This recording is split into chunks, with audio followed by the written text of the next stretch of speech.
All right. Hey, Nadine, thank you so much for joining. I'm doing a little series here, asking real estate professionals in the area thoughts about the real estate market, common questions that we get asked on the daily, and wanted to get your opinion and on some of the questions, the normal questions that we get asked. But first and foremost, I want you to introduce yourself.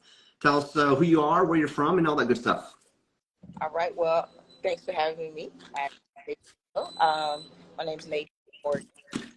I'm a real estate agent for Allen Tate is the firm that I work with.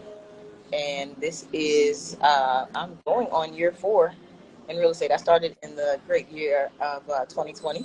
So January 2020 was my first year as a real estate agent. Started out in Virginia and relocated here to Charlotte in May of 2020. So nice. Awesome. Okay. I know you are a very busy, very busy agent here. So I am going to ask you some of the common questions that we get asked.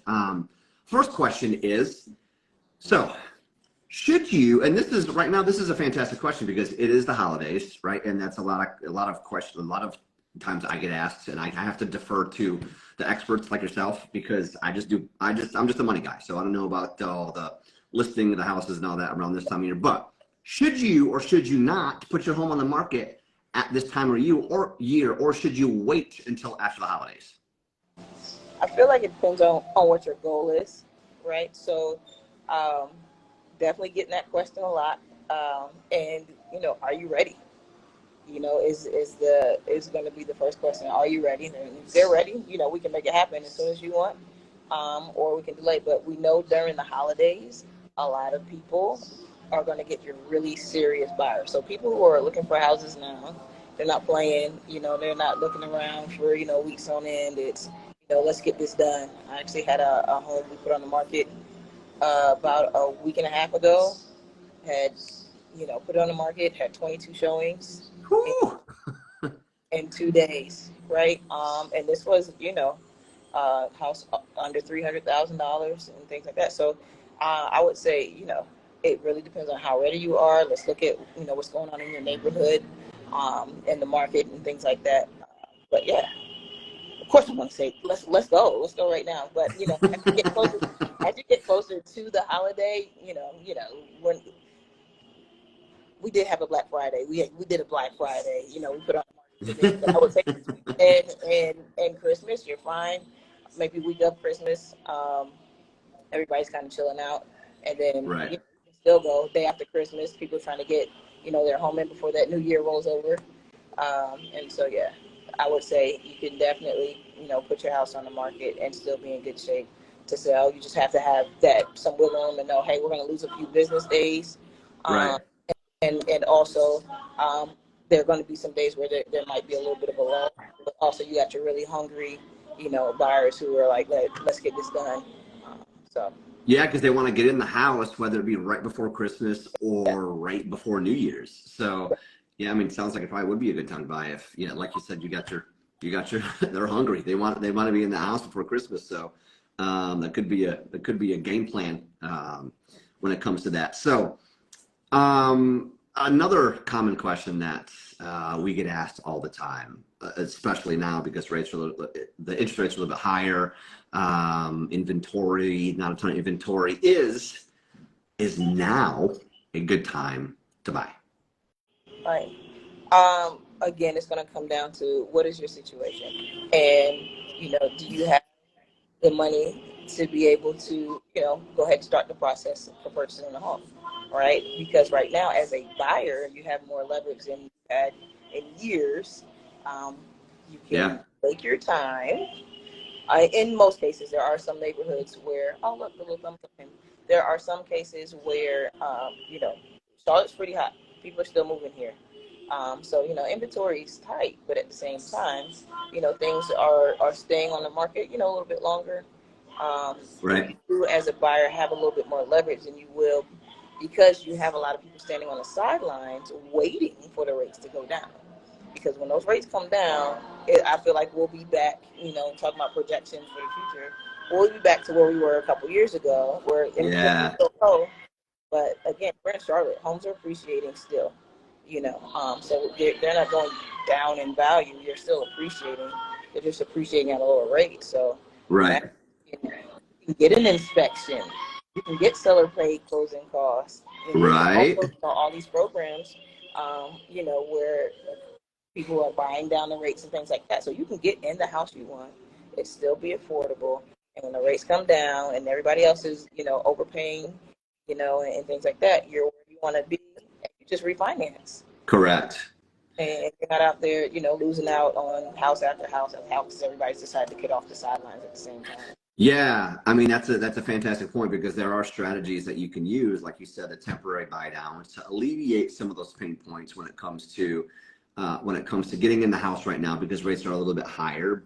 Sellers are willing to negotiate a little bit more, right? So that's in my opinion. I'm with you in that it's not just because I want to sell a deal, right? It's just it makes sense to buy now if you can, because as you said, once rates do drop, it is going to be like the running of the bulls towards houses, right? So, and it's just going to make the situation even worse because you're going to have to offer over asking and you can't really negotiate anymore. So a fantastic answer because I think you're 100% spot on with your that. Firstborn, you don't have to give up your firstborn. Right. So with all of those things that have happened in 2023, now I can ask you, and I'll kind of maybe tee up with another question too, but real quick, what are you forecasting? Because you're an expert in your area, you kind of know the area and you've been doing this, you're a high producer. For next year, what do you see? What do you see like your forecast? What do you forecast for next year as to like maybe inventory or, we don't have a crystal ball. Everybody knows that or thinks that's with the forecast that rates may be coming down in Q2, Q3 of next year. So hopefully that's the case. But when it comes to the real estate market itself, what are you forecasting for 24? Well, let me pull out my crystal ball and so honestly, I wish I could predict it, but what I'm sensing will happen is whether the rates go down or not, I think the consumers will realize what our new normal is in terms of, okay, I'm okay with letting go of the fact that I'm sitting on a sub-3 rate right now or, sub-4 rate and that kind of thing, and I will have to pay more. So just coming to grips with, okay, the rates are what the rates are. However, people still need to move, right? They do. Still, and so just being more creative during the process. We've had to pivot so much over the last, 4 years period, right? Right. So just finding new ways to pivot. And obviously it's important that they have, a great realtor who knows what the heck they're doing and a great lender.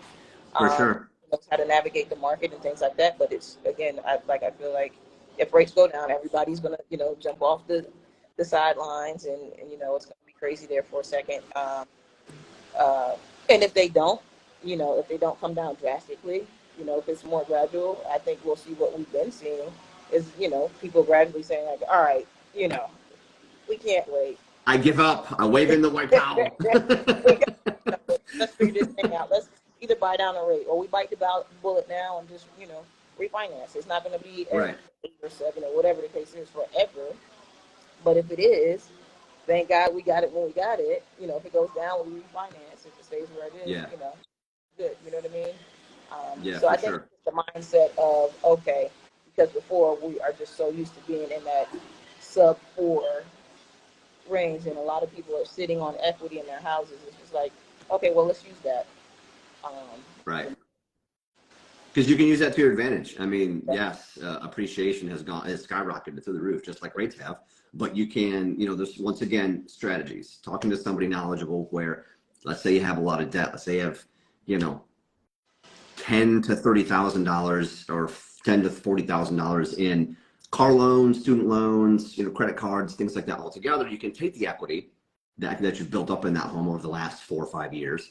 Once you sell the property, you can pay that. You can pay that all the monthly liabilities off, put a little bit of down on the new house, even though the rate's a little bit higher, but then you don't have any other monthly liabilities other than the house. So it's talking to people that are knowledgeable, that have the strategies to alleviate those pain points. So not everybody's gonna be in that situation, right? But there's plenty of people that are, because credit card balances are skyrocketing. You know, when you look at the reports on the Fannie Mae, the economist reports, you see all the things, credit card debt's going up. So people are putting more on their credit cards, and the way to kind of get rid of those is sell the house. If you need to sell the house or want to sell the house, take the equity, pay the stuff off.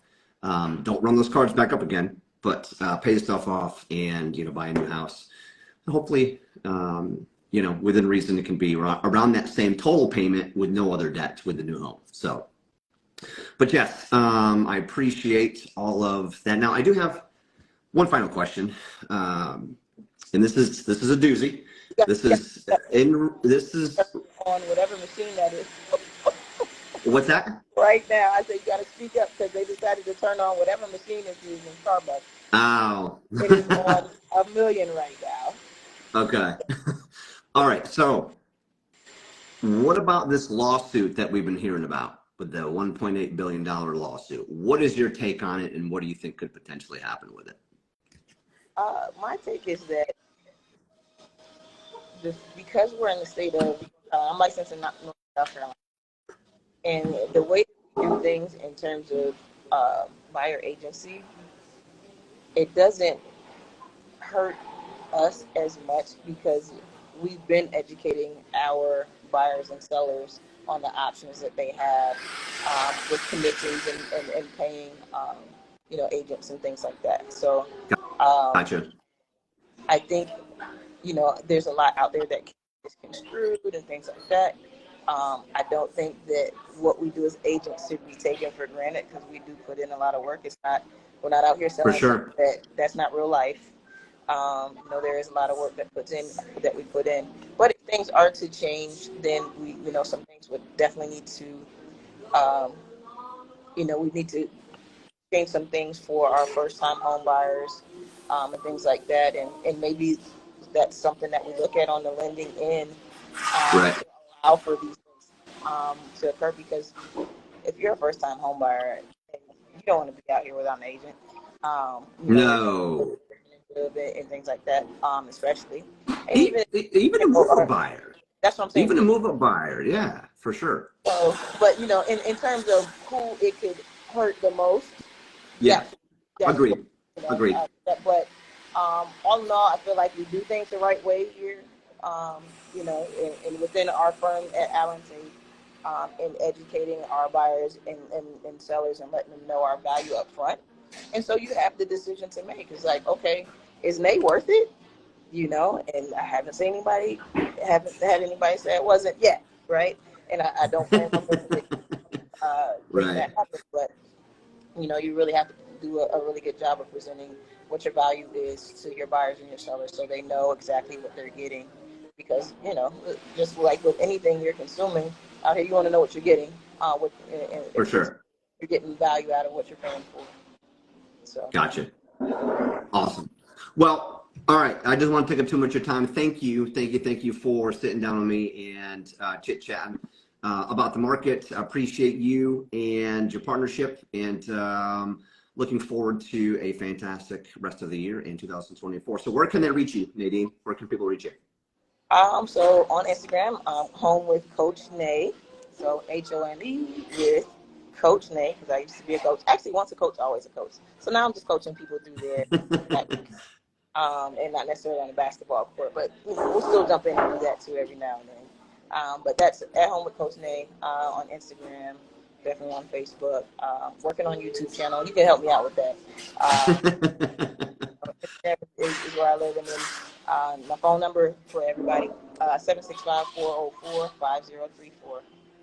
Love it. Okay, well, awesome. Thank you so much, dear. Look forward to working with you in the future, and we will catch you.